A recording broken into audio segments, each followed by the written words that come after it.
Hi there, everybody. Welcome back to Aroundtable. I'm your host, Steven. I'm here with Geo. back in the theaters. Went to go see Project Hail Mary. This is directed by Phil Lord and Christopher Miller, and it stars Ryan Gosling and Sandra Hüller. This is basically a story of a man who wakes up on a spaceship, has a bit of memory loss, places his life together, and realizes he's on a mission to save the world from something that is killing the sun. And with help of a little extraterrestrial friend, they discover the cure. You want to go first? I go first? Spoiler alert already. Go for it. Well, people know by now. I thoroughly enjoyed it. This is one of those few movies. We have cinematographer Greg Fraser, who does an amazing job. It doesn't look like CGI to me. I thought it looked like, I really believe for that moment in time, Ryan Gosling was actually in space. It was in zero gravity and everything. It didn't seem like a green screen. Everybody seems to be on board, fully involved. Ryan Gosling is fantastic. Sandra Hüller is fantastic in here. Everybody, you care about the characters, so you care about this mission. It gives it a sense of urgency. The only thing I had minor quibbles was the pacing, maybe, with these flashbacks to back in his life. Kind of takes away from the urgency of the mission. Maybe they should have removed maybe, I think, one or two of the flashbacks. There's kind of like a double ending, so when you think the movie ends, it continues. I'm not sure that really worked or hurt the momentum of the film, but overall, this is what movie going is about. Great special effects, great story, great characters. It's a story about friendship, working together through the odds and coming through and winning at the end. This is everything you kind of want in a movie, that you root for the characters, you want them to succeed, you hurt when they hurt, you cry when they cry, and you laugh when they laugh. So for me, I think this is a no-brainer. Go see it. You will not be disappointed. Okay. All the negatives he has is my positive. See, the thing is this way. He's having a long trip of traveling, right? He's going to be all alone and whatever there's a reason. So it's going to be a silent movie because he'll be talking by himself. So you need dialogue. So if they would have made the past beginning and then at the end, and then after later on it'd be just space, I would have shot myself in the head. Because there'll be too much dialogue, and there'll be a sad movie that you want to go fast forward, and then it'll be half and half. So this movie, what it was done, is like they did with the Pulp Fiction.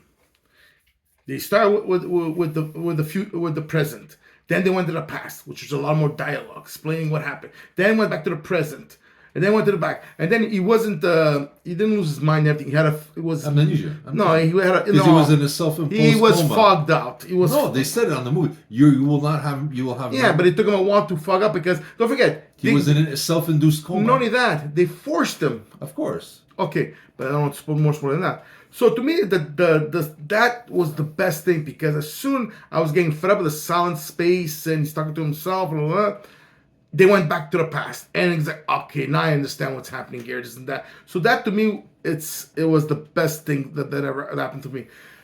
Two, I loved it in a sense, not a Hollywood ending.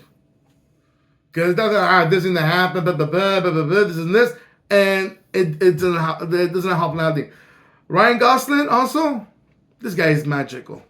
I laugh the way he acts crazy, and you see it's like he becomes that character, and you root for this guy, and like all the things that something they say, your worst enemy is yourself.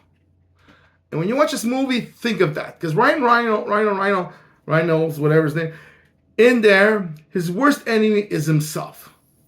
Because when you see in the beginning how when he's on Earth, and the way he talks about himself, blah, blah, blah, like so much negativity went on him because he was going against the crowd and he ended up being right. Even though he ended up being right, it still destroyed his inner self.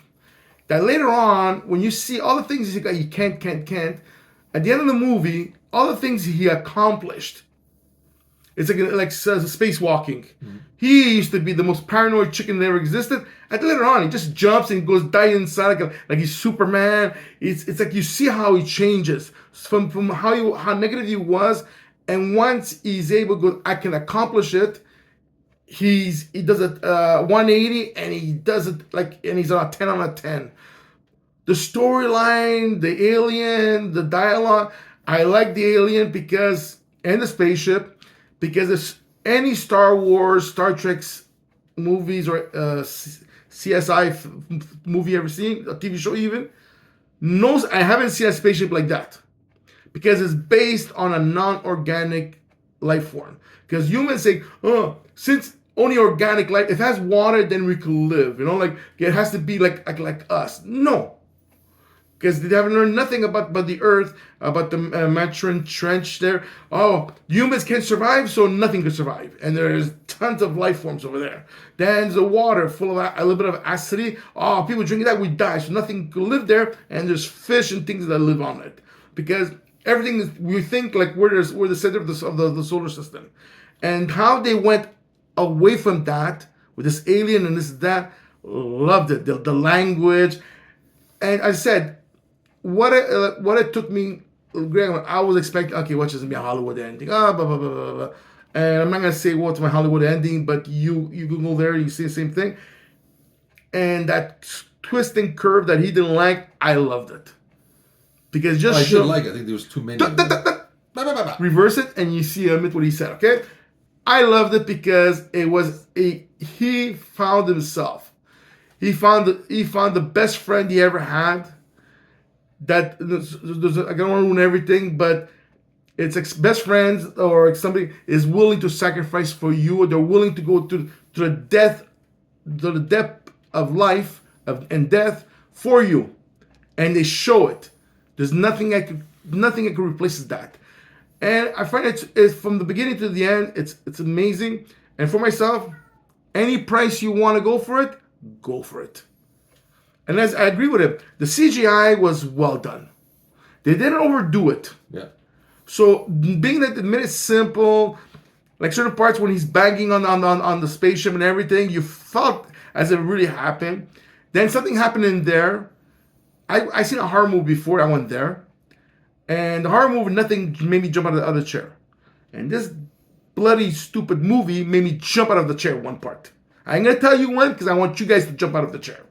I go, God bloody, I want to see a horror movie? Nothing. I was like, la, la, la. I could have had a lollipop and just enjoy myself. And this bloody piece of crap made me jump. So overall, I enjoyed it completely. Like I didn't listen to all the critics and everything that. Because all Mac, I know they're going to compare it to E.T. and this and that. And to me, I like it even more than E.T. because it was realistic. All the science in there, it's all science that I didn't know. It's all new science.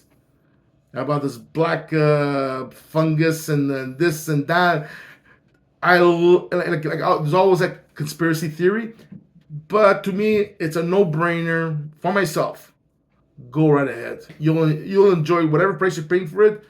You're gonna enjoy it big time. I would agree. Any price, full price, half price, whatever you want to do. Go see this movie. This is why we go see these movies. This is why we enjoy doing this.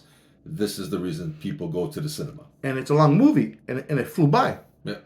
Certain points, like to me, like when it was too much of the space, I'm like, and then after, like it was a lot of more past, future, past, present, and then I'm like, when it's finished, it's like, I go to Steve, is there an ending to an ending, like Marvel does? He goes, no. I'm like, goes, darn fudge. So I want to stay longer to watch the movie a bit more than it's supposed to. Maybe there's a director's cut. We hope, right? Maybe it's a little. No, I think it's perfectly done. We'll see. I mean, there's certain parts when he's remembering something from what happened before. They didn't show it. That means they cut it off because it goes twice. It's too much, and they just made it once to go. Look, you understand what happened? Because you don't be like myself. You're like, okay, but how come he's there? Why is he doing that? How come he doesn't know this? How does he know that? Slowly but surely, which I have no patience in the movie, you find out why, and that's what bothered me. It's like, doesn't make sense. How come he's this? Blah, blah, blah, blah, blah. I'm not gonna spoil it to you, but you have to be patient for over 2.5 hours. At the end of the movie, everything makes sense, and the whole thing is in life, everything has a reason. So your worst enemy is yourself. And the person you gotta love the most is yourself. Because you cannot love anybody and say, I love you, when you don't love yourself, because that's fake love. So Ryan Reynolds is telling you that too. There you go. So go see it. That's Ryan Gosling. Gosling, sorry. Because we're talking about Ryan Dr. Reynolds. Love here. Dr. Phil is discussing all the existential. Can't remember which actor we're talking about, but because we're talking about before. But he's just too pretty. We're talking about Ryan Reynolds. Ryan Gosling's just too pretty. You guy fell in love with him. Ryan Gosling, I love this acting. Me too. Very good. So I say full price, any price you Oh, yeah. want. This is why we go to the movies. You agree? Yeah. You need that So this theater is- look. This is Kitty cat. Steven. This is Gio. Jill, take care, guys. See ya.